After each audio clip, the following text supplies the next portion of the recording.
Private school government school दोनों में अंतर क्या होता है? ये नहीं पता।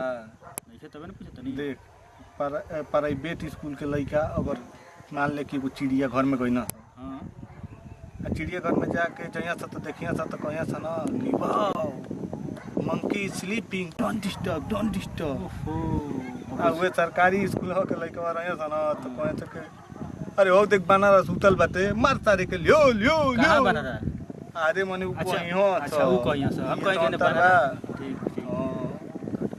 ने पर लिखा के भेजन तेरे भेजे को मैं से गाना वाना साइल बैठे भोजपुरी में लिख के अच्छा हिंदी में हां मेरे दिल के टुकड़े टुकड़े करके मुस्कुरा के चल दिए। हम सोचते नहीं भोजपुरी में लिख के भेज दी तो मजे आ जाई। तू तो नहीं क्या होत का तो तू बताओ तो नहीं हां बोल करे जावा के मने होई करे जावा कि पुनी पुनी को के दाचियर के चल दे। अरे गजो लेकिन एगो बात ना समझ में हां बुकनी बुकनी का कहला अरे एकदम जीवन बुकनी हो जाला ना टुकड़े टुकड़े के बुकनी बुकनी वे ना।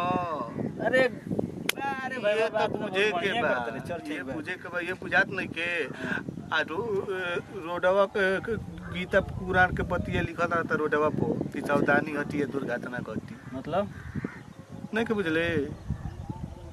अच्छा वेद पुराण के बाद हाँ हाँ रोडों पे लिखल होला तो कि सावधानी घटी या दुर्घटना सावधानी हटी तो दुर्घटना घटी बात सही बुझे। अच्छा चल ठीक।